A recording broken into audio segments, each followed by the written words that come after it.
Alberto Garzón, candidato de Izquierda Unida, Congreso de los Diputados, buenas tardes. Hola, muy buenas tardes.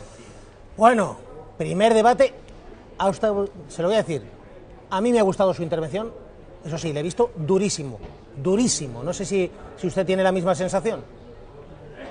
Pues muchas gracias en primer lugar, por supuesto, y yo sí he estado duro, evidentemente, era el objetivo. El objetivo era reflejar la realidad de este país, de la que no había hablado Mariano Rajoy, de la que de hecho había ignorado conscientemente y sobre todo también plantearlo no solo en términos sociales, sino también en términos más puramente económicos, de una corrupción que no es solo ilegal, sino también hay una corrupción legal, que es la de utilizar las grandes empresas como plataforma de aterrizaje de los altos cargos, las llamadas puertas giratorias, y hablar pues del escándalo de Endesa y de hablar de muchas cosas que no habían salido en el Estado de la Nación y que desgraciadamente no salen habitualmente en el Congreso. Y por supuesto plantear la necesidad de construir un nuevo país con unas nuevas políticas y desde luego plantear que es posible técnicamente hacer una política diferente, solo faltaba voluntad política. Yo al menos estoy muy satisfecho por la oportunidad brindada, porque creo que, bueno, pues que hay que estar afortunado y hay que ser privilegiado, como me sentía yo cuando ponía voz a mucha de la gente que quería también decirle lo mismo a Mariano Rajoy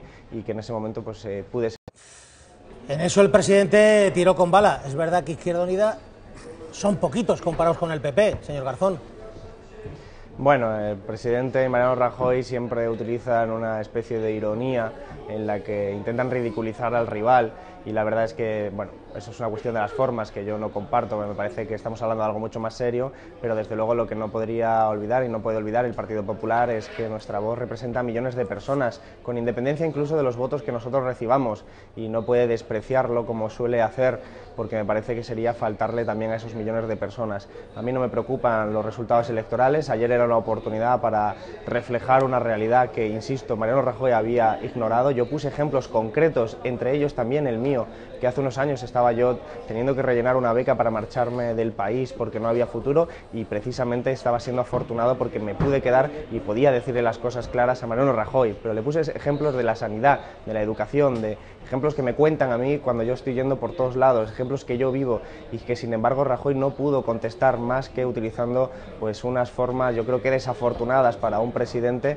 que le faltó bastante elegancia a la hora de contestar a todos los grupos, pero también evidentemente a nuestro grupo. Usted le dijo de todo, le hemos escuchado, le dijo también cuentacuentos, pero fíjese, usted apuntó va a ser su último debate del Estado de la Nación, señor Rajoy, y claro, no sé si lo dice usted muy convencido, porque de momento, con todo lo que tiene encima el Partido Popular, primero en las encuestas. Bueno, pero yo creo que Mariano Rajoy tiene que asumir que la dinámica y la deriva es muy diferente a la de últimos años. El bipartidismo ha llegado a su fin, cualquiera de sus formas que se quiera entender ha llegado a su fin, y eso va a cambiar en este país absolutamente todo. Y desde luego el país no va a terminar en noviembre del 2015, pero mi impresión es que Mariano Rajoy no va a seguir siendo el presidente del gobierno, y vamos a trabajar precisamente para todo ello. Yo me presento como candidato de Izquierda Unida a la presidencia del gobierno precisamente para conquistar todo el espacio electoral posible y para frenar la posibilidad de que Partido Popular y Partido Socialista armen una gran coalición que va a ir siempre en detrimento de las necesidades de la mayoría de la población. Esos son nuestros objetivos políticos, nuestro horizonte político, y por eso le dije que era mi primer debate del Estado de la Nación, pero también era su último debate del Estado de la Nación. Habla usted del fin del bipartidismo y posiblemente estemos asistiendo a ello, al menos durante algún tiempo, pero fíjese, una formación como Izquierda Unida, una formación como la de UPyD de Rosa Díez, que luego charlaremos con ella, son formaciones que llevan criticando el deterioro, la decadencia del bipartidismo, y ahora que el bipartidismo está tocado, realmente tocado, no son las dos formaciones que se benefician. Ciudadanos y Podemos parece que son las alternativas al bipartidismo, no Izquierda Unida y UPyD. Bueno, evidentemente es la gente la que al final va a determinar quiénes son los partidos más votados y son menos votados, y ante eso es difícil impugnarlo.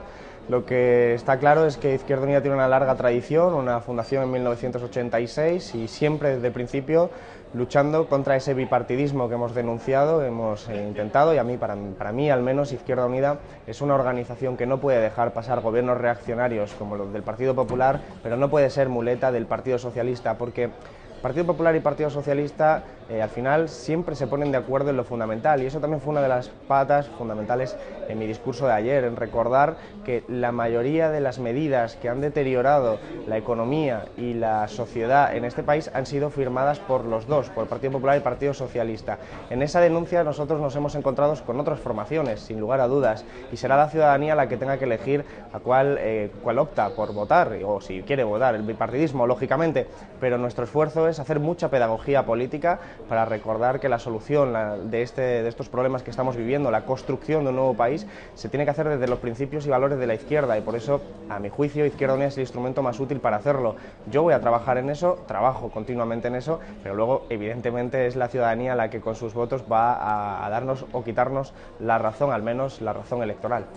Señor Garzón, le pido 3 titulares muy rápidos. En primer lugar, el asunto de Grecia, porque al final Laura López, Syriza, el gobierno de Tsipras, va a conseguir prorrogar el rescate, pero a cambio va a tener que ceder en algunos de sus principales objetivos, algunas de sus principales ofertas electorales, ¿no? Es decir, tienen que sacrificar lo prometido, digamos, en función de conseguir la pasta.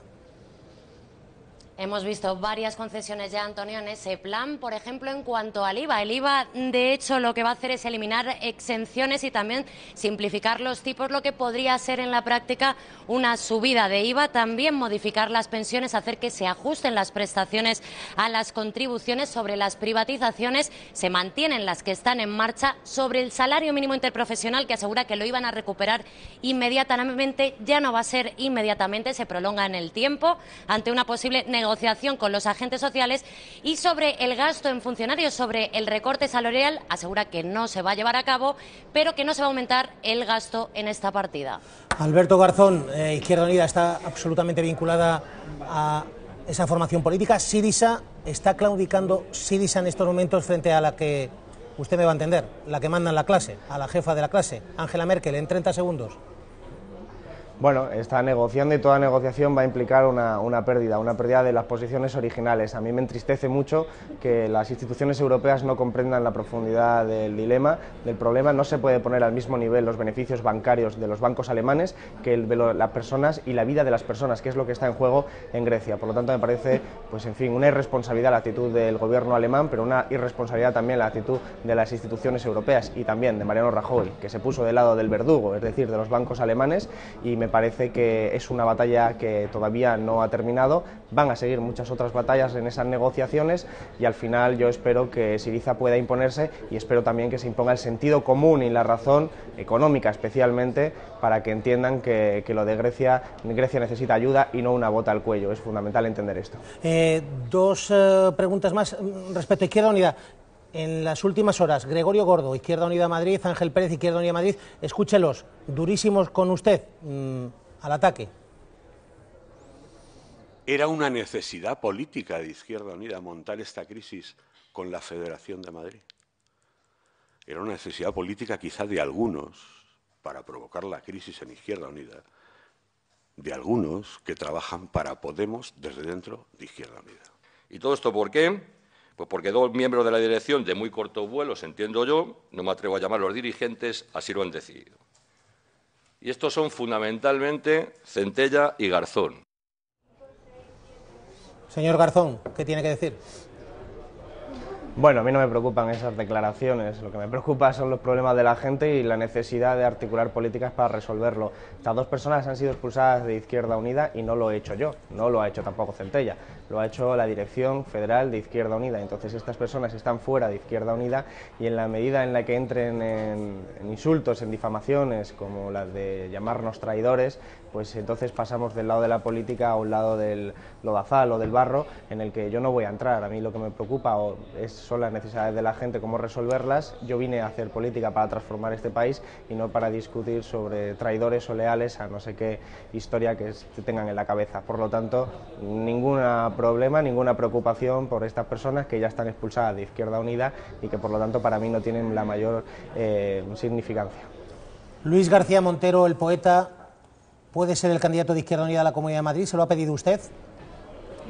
Bueno, yo no se lo he pedido porque de hecho yo estoy al margen de las decisiones que se tomen en la dirección de Madrid para la candidatura de Madrid. Es un proceso que esperemos sea lo más participativo posible, y conozco a Luis, le tengo mucha estima, he hablado varias veces con él recientemente, pero no de esto, y será él quien tome la decisión de sumarse a un proyecto que en todo caso, insisto, espero que sea participativo. Señor Garzón, si él quiere, si Luis García Montero sería el candidato de Izquierda Unida en Madrid.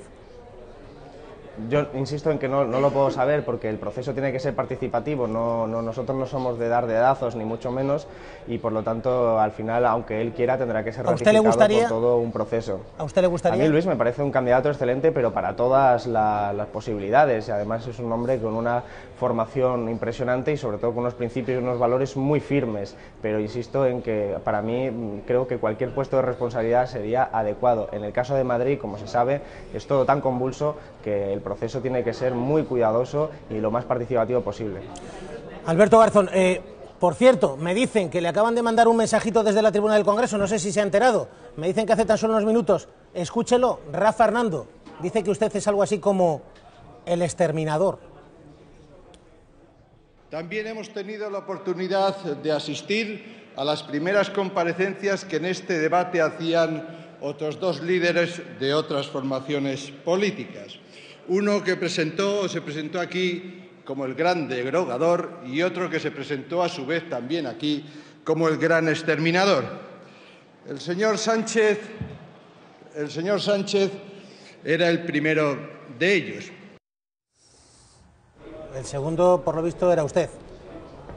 Bueno, yo si soy exterminador espero que se esté refiriendo a exterminar las políticas de derechas, porque entiendo que todo lo que es en política tiene que ser una retórica que exprese pues al final unos contenidos políticos, y mis contenidos políticos son acabar con las políticas de derechas, las haga el PP o las haga el PSOE, y Rafa Hernando nos tiene acostumbrados siempre pues a unas declaraciones muy sorprendentes. Estas me han parecido hasta moderadas. La última vez que habló de mí me llamó payaso y jabalí, por lo tanto hay que estar tranquilo y seguir trabajando, y desde luego si le ofenden las palabras espero que le ofenda más la realidad social que ellos están creando en este país. Solo una cosa más, Celia Villalobos jugando al Candy Crush, presidiendo el hemiciclo, la sesión, me imagino que habrá alucinado usted cuando se ha enterado.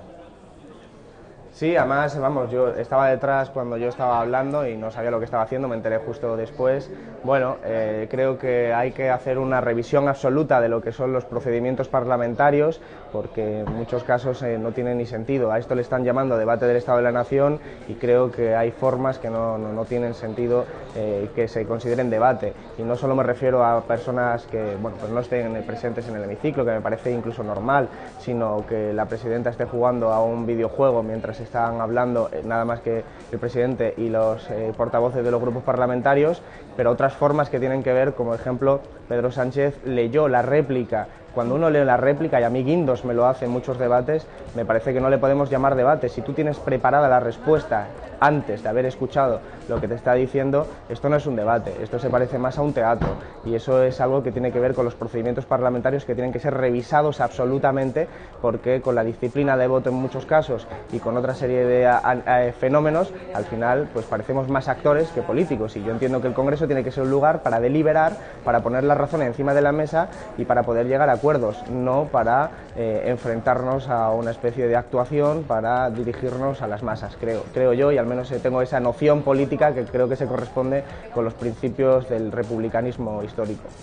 Bueno, pues salud y trabajo. Usted decía ayer salud y república. Trabajo, que es lo que necesita este país. Felicidades por esa primera intervención como candidato en ese debate de Estado de la Nación. Alberto Garzón, gracias. Un abrazo.